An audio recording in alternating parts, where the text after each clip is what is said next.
Okay, so my last attempt here, I forgot to turn on the audio, so let's run by this again. So this is what I did on my suspension. Here it is. Here's my suspension, kind of from the bottom out.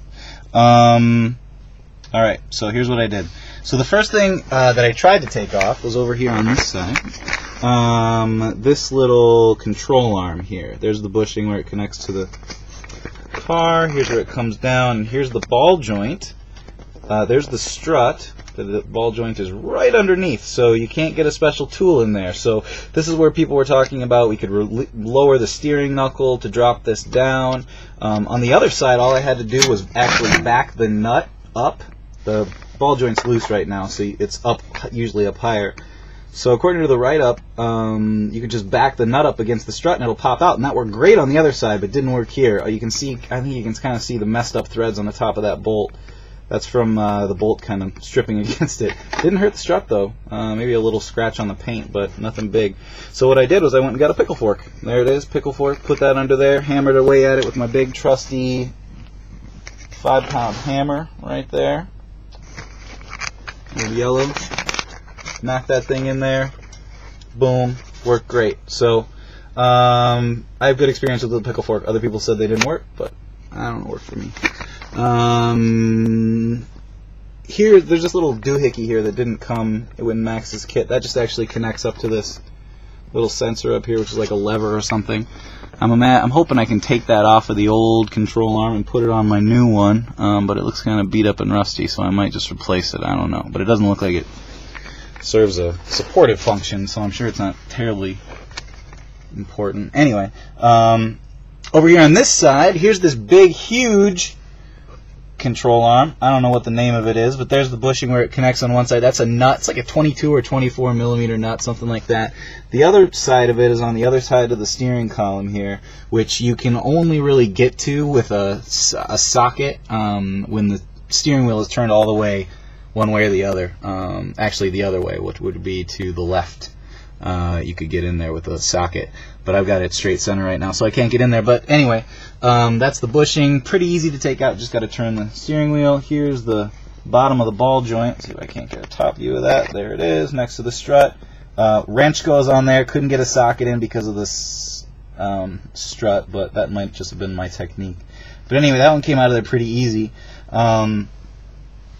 I just used a big wrench and a big cheater bar, which is actually right here. This is a big, like 4-foot long steel pipe that I use, which works great. Here's my PB penetrating oil, which I soaked everything in a couple days beforehand. Here is the secret, right here, guys. This clothespin lever type ball joint remover. See if I've got the old ball joint here. I can show you how this works. Trying to do this one-handed, but basically this just goes in. Imagine the bottom of the flange or whatever right there. This goes in here, and then this you tighten down with the bolt, and it just kind of pops it right off. Works awesome. I spent $24 for that one, but I actually found out that I could rent it from my local auto center for nothing, but I paid for it anyway. I got it now, so cool. And the other one, this is the actual steering control arm or whatever. I don't know what you call it. Again, ball joint comes off really easy with that special tool. You just got to get that nut off. This end, it killed me. I didn't understand what I was doing, obviously. But basically, let me give you a view from underneath the car. Let's see if I can't get it back in focus. Alright, there's the steering system going back into the car. And here is my, come on, arm. Work the right way. Which way am I going? Okay, here we go. There it is. So that's the end of it, and you can kind of follow it. I don't even know what I'm doing. Follow it down here to the ball joint. There you go. There's the ball joint. We follow it back. And there's that at the end. So what you got to do is you got to take this nut off, which is like, I don't know, 15, 16 mil, something like that. Get it back in focus, dude. And you got to take that, and then you got to spread this hole out. I guess this is probably how they align cars. You spread this out, and then you take your wrench and you get it on. You see right where the threads end? That's actually a 15 millimeter grabbing point. So you put your open-ended wrench on there, you twist that thing.